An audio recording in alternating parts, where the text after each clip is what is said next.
Hello बच्चों, तो कैसे हो आप सब। बच्चों, हम कर रहे थे हमारे बिजनेस स्टडीज क्लास 11th का चैप्टर नंबर 4 जिसका फर्स्ट पार्ट हम ऑलरेडी कवर कर चुके हैं। तो आज की क्लास में करेंगे हम इसका part number 2 cover. So let's begin. तो बच्चों शुरू करते हैं सबसे पहले टॉपिक से, जो कि है फंक्शंस ऑफ कमर्शियल बैंक्स। अगर तुमने पिछली वाली वीडियो देखी हो तो हमने उसके अंदर टाइप्स ऑफ बैंक्स किया था, जिसमें सबसे पहला टाइप था कि कमर्शियल बैंक। तो कमर्शियल बैंक के कौन से फंक्शंस होते हैं, हम उसको इस टॉपिक में करेंगे। सबसे पहला कह रहा है एक्सेप्टेंस ऑफ डिपॉजिट, दूसरा लेंडिंग ऑफ फंड्स, तीसरा चेक फैसिलिटी, फोर्थ है रेमिटेंस ऑफ फंड्स और फिफ्थ है अलाइड सर्विसेज। अब हम इन पांचों को काफी डिटेल में पढ़ेंगे। तो सबसे पहला टॉपिक है कि एक्सेप्टेंस ऑफ डिपॉजिट्स। तो एक्सेप्टेंस ऑफ डिपॉजिट्स में क्या होता है, एक बैंक जो कमर्शियल बैंक होता है वो लोगों से पैसा लेता है, तो इसको बोला जाता है एक्सेप्टेंस ऑफ डिपॉजिट्स। तो इसमें बोला deposits from basis of banks operations, यानी डिपॉजिट्स किसी भी बैंक के ऑपरेशंस का बिल्कुल बेस होता है, इसके बिना बैंक एग्जिस्ट ही नहीं कर सकता।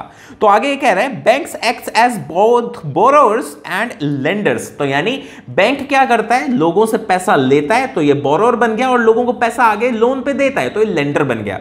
तो अगर मैं इस ट्रांजैक्शंस को देखूं तो इस ट्रांजैक्शन के अंदर ये बोरोअर बना और आगे वाली ट्रांजैक्शन के अंदर ये लेंडर बनता है। तो यानी बैंक दोनों का काम करता है। आगे कह रहे हैं कॉमन टाइप्स ऑफ डिपॉजिट्स, यानी किस किस तरीके से बैंक डिपॉजिट यानी पैसा लेता है। सबसे पहला तो current account deposits. Current account deposits कौन खोलता है बच्चों, बिजनेसमैन खोलते हैं। आपने देखा होगा कोई आपकी जानकारी के अंदर बिजनेस है या फिर आपके पापा का भी बिजनेस हो सकता है, वो बिजनेसमैन क्या करता है, एक क्रेडिट पे फैसिलिटी के लिए एक करंट अकाउंट के अंदर डिपॉजिट्स लेता है। दूसरा है saving account deposit. Saving accounts के अंदर आप और मुझ जैसे लोग जिन्होंने एक सेविंग्स का खाता खुलवाया होता है, हम उसके अंदर पैसा डालते रहते हैं और एटीएम और चेकबुक की फैसिलिटी हमें मिली होती है। तीसरा है फिक्स्ड डिपॉजिट, जिसको टाइम डिपॉजिट भी बोला जाता है। तो इसके अंदर क्या होता है, कोई भी इंसान क्या करेगा, से फॉर एग्जांपल 5 साल के लिए एक मान लो किसी बैंक को 10 लाख रुपया फिक्स्ड डिपॉजिट में करा दिया। तो इसमें क्या होता है, फिक्स्ड डिपॉजिट के अंदर ज्यादा ब्याज मिलता है, तो यानी इंटरेस्ट रेट ज्यादा मिलता है, तो इनकम थोड़ी सी ज्यादा हो जाती है। तो हमने 3 तरीके के डिपॉजिट्स देखे जिसके थ्रू बैंक के पास आता है, सबसे पैसा आता है। सबसे पहला है करंट अकाउंट, दूसरा है सेविंग्स अकाउंट और तीसरा है फिक्स्ड डिपॉजिट। अब हम इसका सेकंड फंक्शन देख रहे थे, जो कि है lending of funds. Lending of funds में बैंक के पास जितना भी पैसा इकट्ठा हुआ है वो आगे लोगों को फॉरवर्ड कर देता है। हो सकता है किसी लोगों को ब्याज पे चाहिए हो पैसा, या फिर किसी बिजनेस को ब्याज पे पैसा चाहिए हो, बैंक उसको आगे एक इंटरेस्ट रेट पे फॉरवर्ड कर देता है पैसे को। तो यही बोला गया कि bank land money from the deposits they receive. Bank के पास जो भी पैसा आया उसी पैसे को यूज करके आगे ब्याज पे पैसा दे देता है। टाइप्स ऑफ एडवांसेस इंक्लूड, यानी किस किस तरीके का लोन चलता है। सबसे पहला बात ओवरड्राफ्ट की फैसिलिटी होती है, कुछ कैश क्रेडिट दिए होते हैं, कुछ डिस्काउंट दिया होता है ट्रेड बिल को, टर्म लोन होते हैं, कंज्यूमर क्रेडिट कार्ड की सर्विसेज। बहुत अलग अलग तरीके से बैंक आगे लोगों को पैसा उधार पर देता है। तो तीसरा है चेक फैसिलिटी। चेक फैसिलिटी के अंदर बैंक ने क्या है, विड्रॉ करने की थोड़े बहुत सुविधा दी होती है, यानी सर्विसेज दी होती है कि मान लो अगर मैंने बैंक में पैसा डाला तो मैं अब बैंक में से चेक काट के उसमें से थोड़ा पैसा बाहर निकाल सकता हूं। तो ये भी एक फैसिलिटी है। तो इसमें यही बोला गया कि banks provide cheque services to facilitate convenient withdrawal of deposits. तो चेक की फैसिलिटी होती है ताकि बड़ी आसानी से पैसा वापस निकाला जा सके। आगे कह रहे हैं cheques act as credit instrument and are a common medium of exchange. तो चेक एक क्रेडिट इंस्ट्रूमेंट भी होता है। क्रेडिट इंस्ट्रूमेंट कैसे होता है, फॉर एग्जांपल मान लो मैंने तुमसे उधार पे पैसा लिया हुआ है, मैंने क्या किया, एक चेक काट के तुम्हें दे दिया 3 महीने बाद की डेट डाल के कि भाई साहब आज मेरे पास रुपए नहीं है, पर तुम 3 महीने बाद इस चेक को बैंक के अंदर लगा देना और अपनी पेमेंट ले जाना। तो कहने का मतलब चेक के बेसिस पे 3 महीने के लिए मुझे उधार पर तुमने पैसा दिया ना, तो चेक के बेसिस पे क्या हुआ, हम इसको एक क्रेडिट इंस्ट्रूमेंट मान सकते हैं। आगे करें टाइप्स ऑफ चेक। 2 तरीके के चेक होते हैं। सबसे पहला तो चेक होता है जिसको बैंक के अंदर शो कोई भी बंदा कर सकता है और उसे पैसा मिल जाएगा, और दूसरा होता है जिसके अंदर कोई भी बंदा ऐरा गैरा चेक नहीं लगा सकता, जिस बंदे का चेक के ऊपर नाम लिखा हुआ है सिर्फ उसी के खाते में पैसा डलता है। तो दोनों में क्या डिफरेंस है, सबसे पहला तो होता है बियरर चेक। बियरर चेक का मतलब है कि कोई भी ऐरा गैरा बंदा चेक लेके बैंक के अंदर जाकर डिपॉजिट कराएगा और उसको पैसा मिल जाएगा। दूसरा है क्रॉस चेक। क्रॉस चेक के अंदर क्या होता है, जिस भी बंदे का चेक पे नाम लिखा होता है सिर्फ उसी के खाते में पैसा डलता है। तो हम ये भी कह सकते हैं कि जो क्रॉस चेक होता है वो थोड़ा सा ज्यादा सिक्योर्ड होता है। ठीक है, आगे हम आए 4th पॉइंट पे, जो कि कह रहे हैं remittance of funds. Remittance of funds का मतलब ये है कि हमारे पास पैसा आता है। रेमिटेंस का मतलब होता है कहीं से पैसा आना। फॉर एग्जांपल मान लो किसी का ब्रदर अमेरिका में काम कर रहा है और वो चाहता है कि मैं अपने घर वालों को अब थोड़ा सा पैसा भेजूं, तो ऐसे में क्या होता है, बैंक्स का रोल आता है। वो यूएसए से जो फंड्स ट्रांसफर करके इंडिया में भेजेगा उसके लिए बैंक्स की जरूरत पड़ेगी। तो इस पूरे प्रोसेस को बोला जाता है रेमिटेंस ऑफ फंड्स। तो हम इसको रीड कर लेते हैं। ये बोल रहे हैं banks help in transferring money from one place to another enabled by their branch network. तो क्योंकि बैंक का बहुत ज्यादा बड़ा ब्रांच का नेटवर्क होता है तो आप बड़ी आसानी से एक जगह से दूसरी जगह पैसा भेज पाते हो। आगे कह रहे हैं funds can be transferred using. Funds कैसे ट्रांसफर हो सकते हैं? सबसे पहले बैंक ड्राफ्ट बना सकते हो, पे ऑर्डर बना सकते हो, मेल ट्रांसफर बना सकते हो, और बैंक इसके बदले में छोटा सा नॉमिनल सा कमीशन ले लेता है जो बैंक के लिए अर्निंग हो जाता है। अब हम आगे हैं इसके फिफ्थ फंक्शन पे जो कि है अलाइड सर्विसेज। अलाइड सर्विसेज का मतलब यह है कि अभी तक तो हमने देखा कि बैंक क्या करता है, लोगों से पैसा लेता है और उस पैसे को आगे ट्रांसफर करता है और रेमिटेंस वगैरह का भी काम करता है। पर अलाइड सर्विसेज में बैंक क्या करता है, कुछ ऊपर नीचे की छोटी मोटी सर्विसेज और देता है। फॉर एग्जांपल बिल की पेमेंट हो गई। आपने देखा होगा कि आजकल ना यूपीआई ने भी एक सिस्टम बनाया है। उस यूपीआई के सिस्टम क्या है कि आप अपने बिल की इंफॉर्मेशन डाल के छोड़ दो यूपीआई ऐप के अंदर और ऑटोमेटिक उसकी पेमेंट होती जाती है। तो मैं आपसे सवाल सिर्फ इतना पूछ रहा हूं कि यूपीआई वो जो पेमेंट निकाल के पेमेंट कर रहा है आगे आपके बिल की, वो कहां से हो रही है? वो आपके बैंक अकाउंट से हो रही है। तो कहने का मतलब bill payment automatic bill pay होता रहता है। आगे लॉकर की फैसिलिटी, इससे आप सब वाकिफ हैं कि लॉकर की फैसिलिटी में क्या होता है, क्योंकि बैंक के बाहर सिक्योरिटी गार्ड खड़ा होता है तो लोगों को लगता है कि बैंक के अंदर हमने लॉकर ले लिया तो थोड़ा ज्यादा सिक्योर्ड होगा। तो मैंने देखा है काफी लोगों को, काफी फैमिलीज ने क्या किया होता है, अपने घर का गोल्ड घर पे रखने के बजाय किसी भी लॉकर के अंदर रख दिया, क्योंकि उनको लगता है वहां पे उनका गोल्ड या कोई भी कीमती चीज बहुत ज्यादा सिक्योर्ड रहेगी। Underwriting of services, underwriting of services को ऐसे समझो कि लोगों को गारंटी वगैरह देने का काम भी कौन करता है? बैंक करता है। तो यानी buying and selling of shares, dividend collect कर लेगा, ऑटोमेटिक चीज है, और पेमेंट ऑफ इंश्योरेंस प्रीमियम, यानी कुछ छोटे मोटी लेन देन आपको टेंशन लेने की जरूरत नहीं है, वो सारी लेन देन बैंक संभाल लेगा। तो इन सबको हम क्या बोलते हैं? अलाइड सर्विसेज, यानी यूं कह ले हम कि सप्लीमेंट्री सर्विसेज होती है, यानी कुछ एडिशनल सर्विसेज होती है।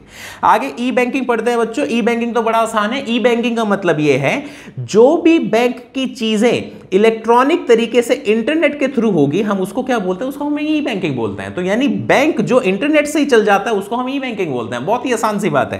तो अगर हम इसके डेफिनेशन पढ़े तो इसके डेफिनेशन में ये बोल रहा है e banking enables customer to access banking services through the internet, यानी आप इंटरनेट से अपने बैंकिंग के सर्विसेज यूज कर पा रहे हो।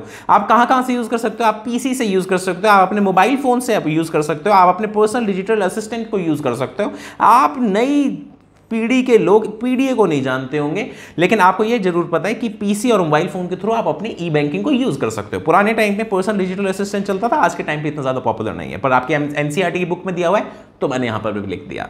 आगे बोल रहे हैं there is no human operator, यानी ई बैंकिंग के अंदर ज्यादा लोगों की जरूरत नहीं पड़ती, और जब भी आप अपने बैंक से ट्रांजैक्ट करते हो तो कोई भी इंसान की जरूरत नहीं पड़ती, ऑटोमेटिकली सारा काम हो जाता है। All services are access through a web interface, आपके एक वेब इंटरफेस पे जाते हो और सेंट्रलाइज वेब इनेबल्ड डेटाबेस के थ्रू आप अपनी बैंकिंग कर लेते हो। इतनी अजीब सी लाइन को मैं अगर आसान शब्दों में बताऊं तो होता क्या है बच्चों, मान लो एसबीआई बैंक है। एसबीआई बैंक का क्या होता है, अलग अलग ब्रांच का डेटा एक सिंगल सर्वर पे पड़ा होता है, ठीक है।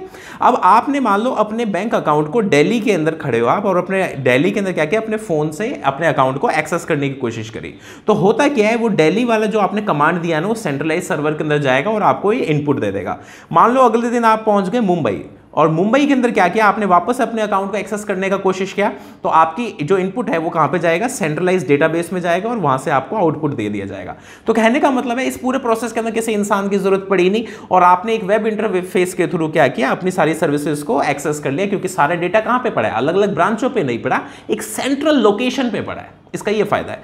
आगे कह रहे हैं अ menu displays available services and customer interactions depend on the nature of services selected, यानी आप मेन्यू के थ्रू इसको इंटरेक्ट करते हो, आपको इंसानों की जरूरत नहीं है, मेन्यू के थ्रू काम चल जाता है। अब benefits of e banking to customer, e banking के काफी लोगों को फायदा हुए। सबसे पहले तो कस्टमर को क्या फायदा हुआ ये पढ़ेंगे, उसके बाद में हम पढ़ेंगे कि बैंक्स को इसका क्या फायदा हुआ। तो अपन सबसे पहले पढ़ते हैं कि कस्टमर को क्या फायदा हुआ। सबसे पहले तो हुआ डिजिटल पेमेंट को काफी ज्यादा प्रमोशन मिला, हर बंदा डिजिटल पेमेंट करने लगा। पॉइंट नंबर सेकंड कह रहे 24/7 अवेलेबिलिटी, यानी बैंक बंद है कि खुला है वो टेंशन लेने की जरूरत नहीं है, किसी भी टाइम लॉग इन करो, अपना काम करके बैंक से वापस आ जाओ ऐप के थ्रू। पॉइंट नंबर थर्ड कह रहे हैं रिमोट एक्सेस। रिमोट एक्सेस का मतलब है आप कहीं पर भी अपने बैंक को एक्सेस कर सकते हो, कोई टेंशन लेने की जरूरत नहीं है।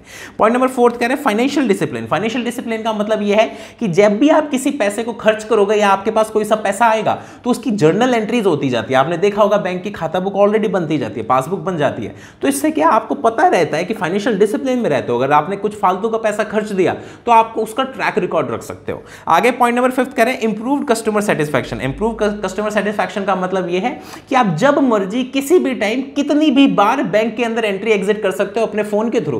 तो इससे क्या होता है कस्टमर काफी सेटिस्फाइड रहता है। और तो मैंने ये देखा है कि क्या होता है कि जोन से भी बैंक्स की एप्लीकेशन ज्यादा अच्छी चलती है उसके कस्टमर भी ज्यादा सेटिस्फाइड रहते हैं। फॉर एग्जांपल आप एक एक्सिस बैंक की एप्लीकेशन ट्राई कर लो और एक आप पीएनबी बैंक की एप्लीकेशन ट्राई कर लो, यहां पे तो माथाफोड़ी चलती रहेगी पूरे टाइम, पर एक्सिस बैंक की एप्लीकेशन इज वेरी नाइस। एक आईसीआईसीआई बैंक की application is very nice. HDFC का मैंने सुना है कि उसकी भी एप्लीकेशन अच्छी है पर मैंने खुद पर्सनली यूज करके नहीं देखा। तो बच्चों अब हम देखने वाले हैं कि e benefits of e banking for banks, यानी बैंक्स के लिए ई बैंकिंग का क्या क्या फायदा है। सबसे पहली बात तो कॉम्पिटिटिव एडवांटेज मिलता है बैंक को, यानी जोन से भी बैंक के पास ई बैंकिंग की सर्विसेज ज्यादा अच्छी देता है तो ऑब्वियसली ज्यादा कस्टमर उस बैंक के अंदर खाता खुलवाना चाहते हैं। तो कहने का मतलब this helps bank stand out in the market. जैसे मैंने अभी आपको एक्सिस और आईसीआईसीआई का एग्जांपल दिया, तो इससे क्या होता है बैंक की इमेज बनती है और ज्यादा कस्टमर अट्रैक्ट होता है। पॉइंट नंबर सेकंड कहता है अनलिमिटेड नेटवर्क। अनलिमिटेड नेटवर्क का मतलब यह है कि अब क्योंकि इंटरनेट आ चुका है तो आपको जगह जगह पे ब्रांचेस खोलने की जरूरत नहीं है, आप इंटरनेट के थ्रू आप डायरेक्टली कस्टमर तक पहुंच पा रहे हो। पॉइंट नंबर थर्ड कह रहे हैं रिड्यूस्ड ब्रांच लोड। ब्रांच के अंदर भी काफी ज्यादा लोड कम हो गया। पहले मेरे को याद है कि पूरा 50x50 की जगह बैंक खोला जाता था, पर आज के टाइम पे काफी छोटी छोटी जगहों पे बैंक खुल रहे हैं। क्यों? क्योंकि लोगों को बैंक में आने की ही जरूरत नहीं है, वो अपने मोबाइल से अपनी पूरी बैंकिंग के सर्विसेज का फायदा उठा रहे हैं। तो इससे क्या होता है जो ब्रांच है उसके ऊपर लोड कम हो जाता है। ठीक है बच्चों, तो आज की क्लास में हमने क्या किया, हमने बैंकिंग का एक स्ट्रक्चर देखा और बैंकिंग एज अ सर्विसेज को स्टडी किया। तो यहां पे आपका पार्ट नंबर 2 खत्म हो रहा है। अब हम नेक्स्ट क्लास में करेंगे पार्ट नंबर 3 चैप्टर 4 का, और हम जिस टॉपिक को अगली क्लास में कवर करेंगे वो है इंश्योरेंस। तो मिलते हैं अगली क्लास में, तब तक के लिए बाय बाय।